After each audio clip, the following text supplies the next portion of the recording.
माता आदि भक्तजनों, कैसे हैं आप सभी पर माता रानी की कृपा बनी रहे। चलिए आज जानते हैं कौन थी देवी कालिंदी, कैसे हुआ उनको श्री कृष्ण से प्रेम और क्यों किया श्री कृष्ण ने उनके साथ विवाह, अर्थात कैसे हुआ श्री कृष्ण से फिर उनका मिलन। तो चलिए जानते हैं महाभारत में कालिंदी के बारे में। राधा कृष्ण के प्रेम संबंध से तो पूरा जगत परिचित है। अगर इनको प्रेम का पर्याय भी कहा जाए तो कोई अतिशयोक्ति नहीं होगी। ऐसे ही श्री कृष्ण से अथाह प्रेम रखने वाली एक और गोपी हुई जो श्री कृष्ण के विरह को सह न पाई थीं। तो आइए जानते हैं महाभारत के कालिंदी के बारे में। कौन थी कालिंदी और कैसे हुआ था उनका श्री कृष्ण से मिलन। यह प्रेम कहानी राधा कृष्ण के प्रेम रस के समय की है। सूर्यपुत्री कालिंदी ही यमुना देवी थी। जब ब्रज में श्री कृष्ण रास रचाते थे तो यमुना यानी कालिंदी भी गोते खाती थी और श्री कृष्ण के माधुर्य में नृत्य किया करती थी। जब श्री कृष्ण को अक्रूर जी मथुरा ले गए तब उनका विरह सहन नहीं कर पाने में एक गोपी यमुना अर्थात कालिंदी भी थी, जो अपना बहाव मोड़कर वह द्वारावती चली गई और वहां जाकर उन्होंने घोर तपस्या प्रारंभ कर दी।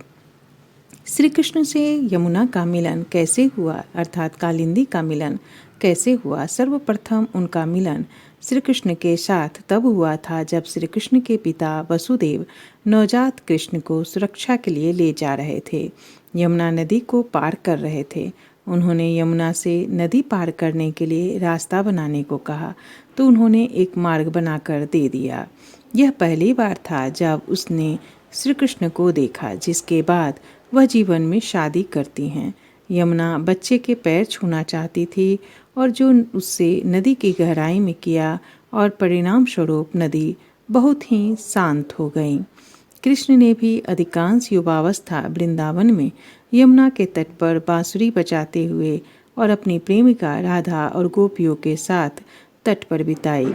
ऐसा कहा जाता है कि कालिंदी को उनसे प्यार हो गया क्योंकि उन्होंने राधा के साथ उनके शाश्वत प्रेम को देखा। भागवत पुराण बताता है कि एक बार एक वयस्क कृष्ण ने अपने चचेरे भाई 5 पांडवों को अपनी आम पत्नी द्रौपदी और उनकी मां कुंती के साथ यमुना के तट पर स्थित अपनी राजधानी इंद्रप्रस्थ में देखा। सबसे बड़े पांडव युधिष्ठिर ने कृष्ण से कुछ दिनों के लिए उनके साथ रहने का अनुरोध किया।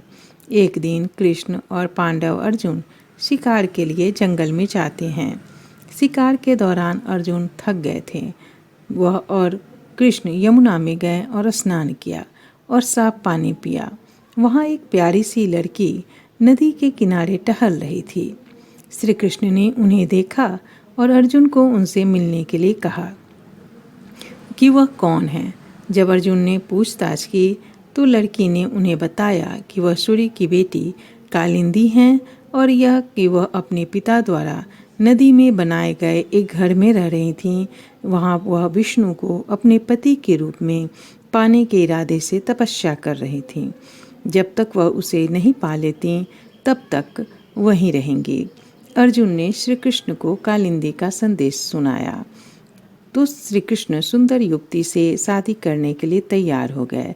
श्री कृष्ण सब कुछ जानते थे, फिर भी वह कालिंदी के पास गए और उन्होंने कालिंदी से पूछा कि तुम तो ब्रज में थी, फिर यहाँ कैसे। तब कालिंदी ने कहा कि मुझसे आपका वियोग सहा नहीं गया और इसीलिए मैं यहाँ आ गई और यहीं पर मैं तपस्या करने लगी। फिर उन्होंने रथ में कालिंदी के साथ इंद्रप्रस्थ की यात्रा की और युधिष्ठिर से मिले। कुछ दिनों के वहाँ रहने के बाद श्री कृष्ण और कालिंदी अपने दल के साथ अपनी राजधानी द्वारिका लौट आए और विधिवत एक दूसरे से शादी कर ली।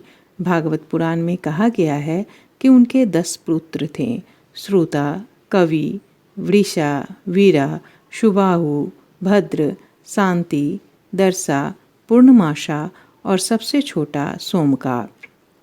विष्णु पुराण में उल्लेख है कि श्रुता के नेतृत्व में उसके कई पुत्र थे जो आसानी से सुंदर युवती से शादी के लिए राजी हो गए।